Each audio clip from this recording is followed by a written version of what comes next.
Bismillahirrahmanirrahim. Assalamualaikum warahmatullahi wabarakatuh. Kembali lagi di Afika Channel. Pada kesempatan kali ini akan membahas soal SKP untuk semua guru pedagogik bagian 4, yaitu tentang desain pembelajaran. Sebelumnya jangan lupa subscribe channel ini agar bermanfaat bagi kita semuanya. Bagi yang sudah subscribe, saya ucapkan terima kasih yang sebesar-besarnya. Dan semoga dapat lulus CPNS tahun 2020. Amin ya robbal alamin. Bagi yang belum subscribe, saya tunggu. Ya teman-teman, langsung saja kita mulai soal nomor 1. Dalam Permendikbud nomor 103 tahun 2014 dinyatakan bahwa pembelajaran dengan pendekatan saintifik terdiri atas A. 4 langkah, B. 5 langkah, C. 6 langkah, D. 7 langkah. Jawabannya adalah 5 langkah ya. B ya, jawaban 5 langkah. Pembahasannya dalam Permendikbud nomor 103 tahun 2014 dinyatakan bahwa pembelajaran dengan pendekatan saintifik terdiri atas 5 langkah kegiatan belajar, yakni mengamati atau observing, menanya, questioning, mengumpulkan informasi atau mencoba, experimenting, menalar atau mengasosiasi, associating, dan mengkomunikasikan atau communicating. Selanjutnya nomor 2, pembelajaran yang menggunakan masalah nyata dalam kehidupan sehari-hari atau autentik yang bersifat terbuka atau open-ended disebut dengan A. Pembelajaran saintifik, B. Problem-based learning, C. Discovery learning, D. Project based learning. Jawabannya adalah B ya. Problem based learning. Di sini kata kuncinya adalah masalah. Masalah ya. Pembahasannya selanjutnya soal nomor 3. Di bawah ini yang bukan prinsip-prinsip pembelajaran berbasis masalah adalah A. Pembelajaran berpusat pada siswa, B. Pembelajaran berpusat pada guru, C. Penggunaan masalah nyata, D. Kolaborasi antar peserta didik. Jawabannya adalah B ya, pembelajaran berpusat pada guru.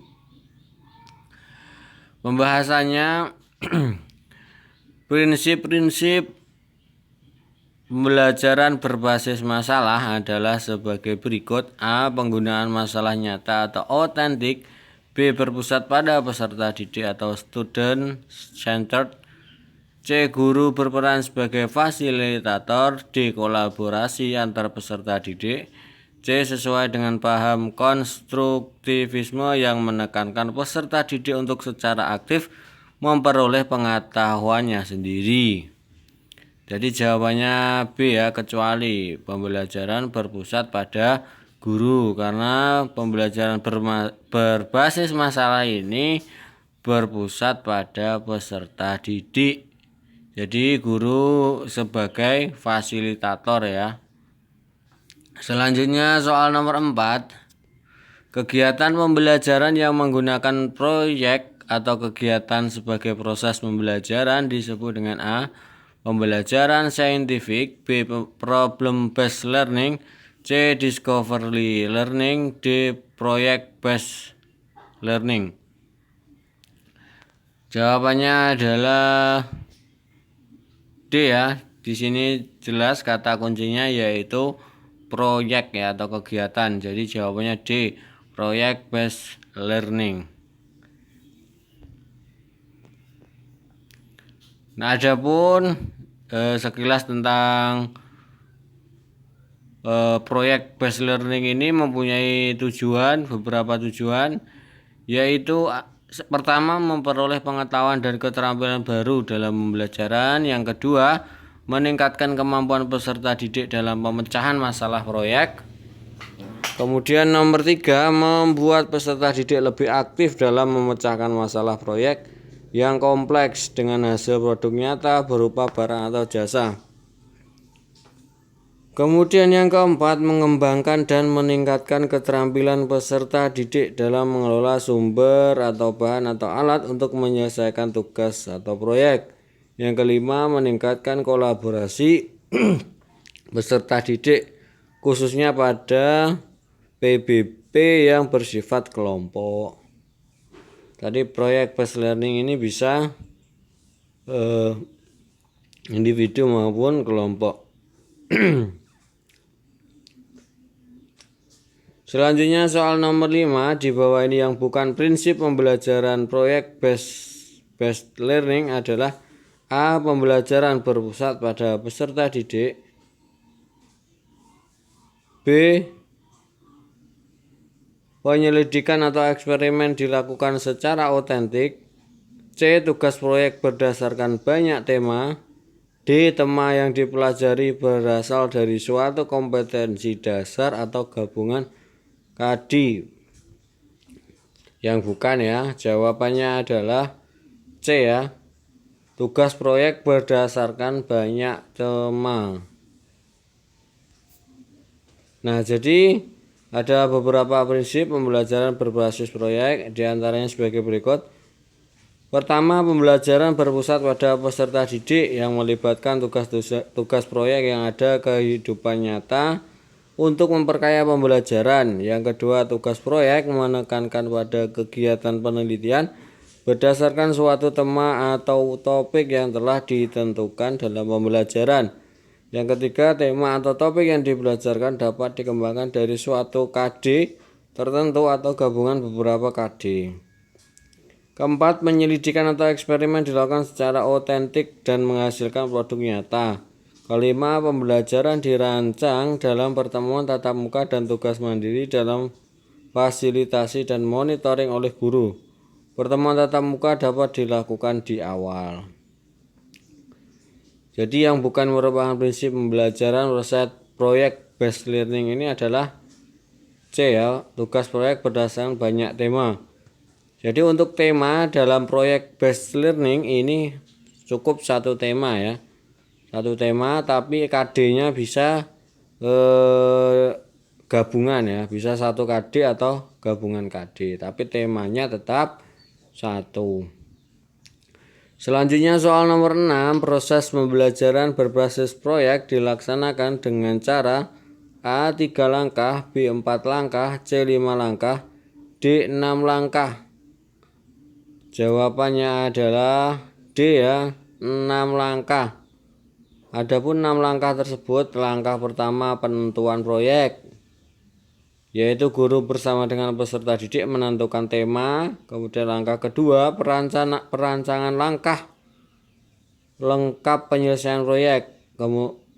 Penjelasannya, guru memfasilitasi peserta didik untuk merancang langkah-langkah kegiatan penyelesaian proyek beserta pengelolaannya.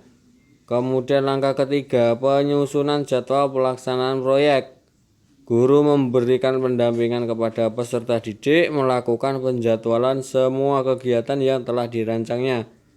Langkah keempat, penyelesaian proyek dengan fasilitasi dan monitoring guru. Guru ini memfasilitasi dan memonitor peserta didik dalam melaksanakan rancangan proyek yang telah dibuat. Kemudian langkah kelima yaitu penyusunan laporan dan presentasi atau publikasi hasil proyek. Guru memfasilitasi peserta didik untuk mempresentasikan dan mempublikasikan hasil karya. Kemudian langkah keenam, evaluasi proses dan hasil proyek. Guru dan peserta didik pada akhir proses pembelajaran melakukan refleksi terhadap aktivitas dan hasil tugas proyek. Jadi ini ya, ada 6 langkah dalam pembelajaran berbasis proyek. Selanjutnya soal nomor 7, proses pembelajaran yang didasarkan pada pencarian dan penemuan melalui proses berpikir secara sistematis disebut dengan A. Pembelajaran saintifik, B. Problem based learning, C. Discovery learning, D. Project based learning. Jawabannya adalah C ya, discovery learning. Kata kuncinya di sini adalah penemuan ya, pencarian dan penemuan. Jadi masing-masing desain pembelajaran ini ada kata kuncinya ya. Nah, kalau discovery learning ini kata kuncinya adalah pencarian dan penemuan. Nah, adapun tujuannya dalam pembelajaran discovery ini agar siswa mampu merumuskan dan menjawab pertanyaan apa, siapa, kapan, di mana, bagaimana, mengapa, dan sebagainya. Dengan kata lain, discovery learning bertujuan untuk membantu siswa berpikir secara analitis. Tujuan kedua adalah untuk mendorong siswa agar semangat, berani, dan kreatif berimajinasi. Dengan imajinasi, siswa dibimbing untuk mengkreasi sesuatu menggunakan pengetahuan yang diperolehnya. Penemuan ini dapat berupa perbaikan atau penyempurnaan dari apa yang telah ada, maupun menciptakan ide, gagasan, atau alat yang belum ada. Selanjutnya soal nomor 8, model pembelajaran yang merupakan sebuah formulasi untuk kegiatan belajar mengajar atau KBM yang berorientasi pada kelas disebut A. Pembelajaran saintifik, B. Model Asur, C. Model ADIE, D. Project based learning. Jawabannya adalah B ya, model Asur. Ya, artinya ini ada singkatannya ya. A itu analisis learning atau analisis belajar. Kemudian S itu status objektif, yaitu menyatakan tujuan. S-nya lagi select method, media, and material, atau pemilihan metode, media, dan bahan. Kemudian utilize, media, and materialis, penggunaan media dan bahan. R-nya require learner participation atau partisipasi pelajar di dalam kelas. Kemudian E-nya evaluate and revise, yaitu penilaian dan revisi. Ini banyak yang belum tahu ya, ini model Azure. Selanjutnya nomor 9, model pembelajaran yang bersifat generik yang menjadi pedoman dalam membangun perangkat dan infrastruktur program pelatihan yang efektif, dinamis, dan mendukung kinerja pelatihan itu sendiri disebut dengan A.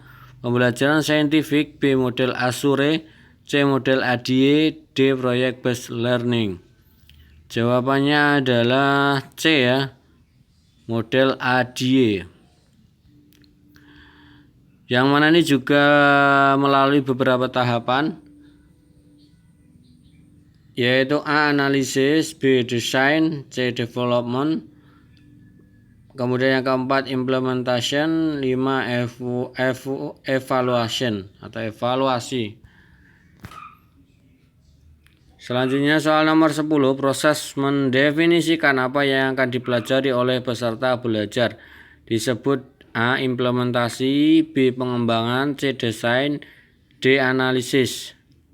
Jawabannya adalah D ya, analisis. Ya.